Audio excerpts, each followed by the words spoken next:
1968. gadā inovatīva pedagoģu grupa Ženēvā dibināja Startautisko bakalauriātu, jeb SP, Šveicē bāzētu bezpēļņas organizāciju.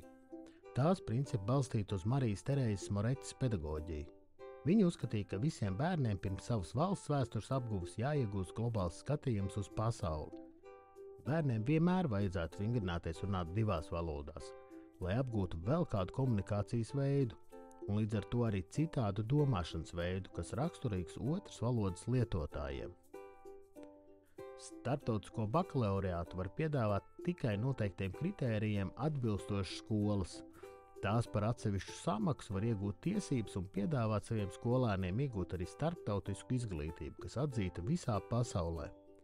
Mērķis ir nodrošināt bērniem intelektuālās, emocionālās un saskarsmes prasmes, kas nepieciešams gan dzīvē, gan mācībām, gan arī darbam.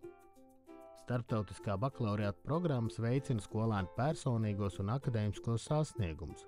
Lai gan tās ir interesantas un sākumā akadēmiski izaicinošas, tomēr tās ir arī ļoti prasīgas. Pašlaik pastāv 4 dažādas programmas. Pirmā – jaunākā vecuma programma. Tā paredzēta no 3 līdz 12 gadus veciem bērniem un veidot, lai iedrošinātu bērnus uzdot dzīves lielos jautājumus.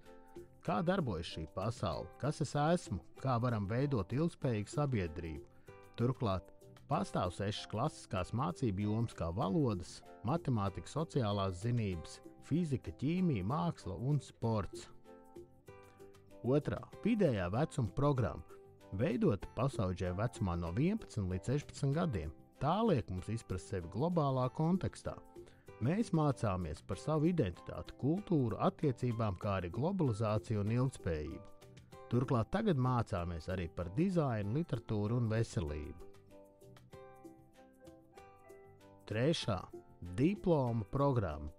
Šī ir 2 gadu programma 16 līdz 19 gadus veciem skolēniem, kur vēlas iegūt starptautiski atzītu izglītību, lai iestātos pasaules vadošajās universitātēs vai citās augstākās izglītības iestādēs. Programma veido no 6 izvēles priekšmetiem, kurus savukārt veido balstoties uz 3 pamata elementiem. Pirmkārt, garo līdz pat 4000 vārdu eseju rakstīšanu, otrais – zināšanu teorija, kurā skolēni mācās reflektēt par savu zināšanu būtību, un trešais – radošums, uzņēmējdarbība un praktiskā darbošanās, lai pieredzi vai sociālā darba ceļā apgūtu jaunas radošās domāšanas formas. Ceturtais – karjeras programma. Tās mērķis ir sagatavot skolēnus pieaugušo dzīvei un palīdzēt viņiem noteikt savas karjeras iespējas. Lai to apgūtu, skolēniem jāmācās 2 diplomu programmās, kurās viņi iegūs personiskās un profesionālās prasmes. Padziļināti jāmācās valodas, kā arī jābūt gataviem īstenot lielus mācību projektus un jāspēj mācīties no tiem. Vēlāk viņiem jāiegūst praktiskā pieredze, lai sagatavotos savam pirmajam darbam vai praksei.